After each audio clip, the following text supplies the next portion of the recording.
बताइए। हाँ प्यारे बच्चों, अगला दिन आप सबको हमने बताया था कि लगातार सम संख्या का HCF अर्थात महत्तम समावर्तक 2 होता है। अब आगे मैं बताने जा रहा हूँ कि लगातार विषम संख्या का HCF कितना होगा भाई। हाँ तो ये जान जाए, लगातार विषम संख्या का HCF 1 होता है। इस बात को ध्यान रखें कि लगातार विषम संख्या का HCF 1 होता है और लगातार सम संख्या का HCF 2 होता है। ये 2 क्वेश्चन में से आपको हमेशा मैट्रिक के परीक्षा में अवश्य पूछे जाते हैं। इस पर आपको हमेशा के लिए इस ट्रिक को याद रखना है।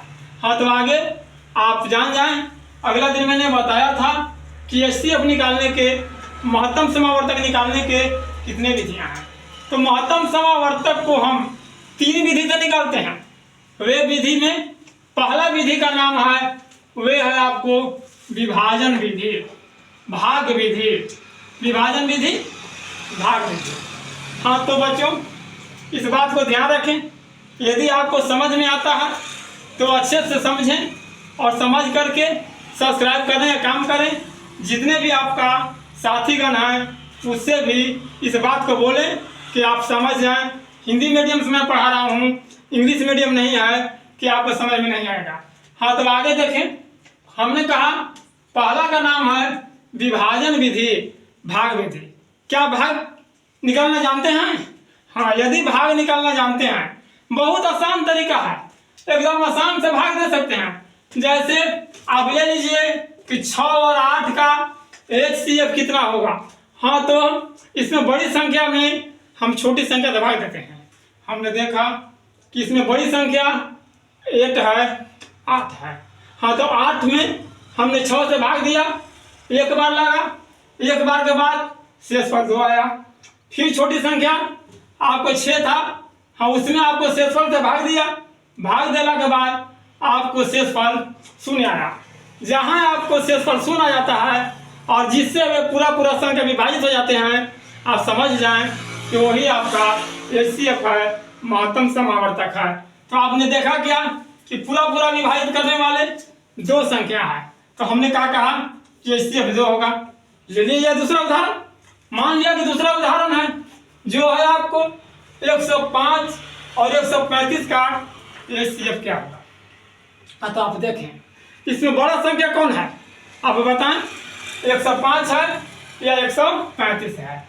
हाँ आप समझते हैं, सही में 135 बड़ा है। तो हमने 135 में हमें भाग दिया छोटी संख्या, यानी 105 से हमने भाग दिया। हमने एक बार पढ़ा तो 105 आया, हमने घटाया, 5 में से 5 गया, 0 आया, 3 में से 0 गया, 3 आया। अब हमने क्या किया कि शेषफल जो था, शेषफल को फिर हमने भाग दिया, जो छोटी संख्या था, छोटी संख्या 105 था, 105 में हमने शेषफल से भाग दिया। जब 105 भाग दिया तो 3 बार लगा, 30 आई 90, 90 हो गया। अब घटाया जाए, 5 के 5 हो, 10 में से 9 गया, बच गया 1। फिर भी शेषफल है, हमारा शेषफल 0 नहीं आ रहा है। जब तक शेषफल 0 नहीं आएगा तब तक हम विभाजन यानी भाग देते जाएंगे। अब इसमें क्या देखा कि शेषफल अगर आपको आया 15, तो हमने क्या किया कि ऊपरला शेषफल कितना था भाई, ऊपरला शेषफल हमारा 30 था। ऊपरला शेषफल को हमने फिर भाजक के रूप में लिख दिया, भाग के रूप में लिख करके, और भाजक को यानी 15 से हमने भाग दिया। भाग देने के बाद 2 बार लगा, 15 दूना 30 हो गया। अब हम देखा कि शेषफल हमारा 0 आ गया। जहाँ हमारा शेषफल 0 आ जाता है और जो उसका भाजक होता है वही आपका HCF होता है।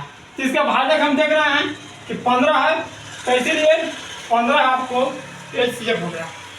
अभी आप लोगों ने जितने भी छात्र छात्रा हैं, इस जितने भी हिंदी मीडियम से पढ़ने वाले हैं, आप इस बात को समझ गए होंगे, हमको पूर्ण विश्वास है। यदि नहीं समझे होंगे तो आप इस बात को कमेंट करेंगे। यदि समझ चुके हैं तो आप लोग अपने साथियों से कहकर अवश्य इसको दिखाएं और सब्सक्राइब करने का काम करें। और अगला वीडियो मैं अगला दिन समझाकर आप लोग को दिखाऊंगा।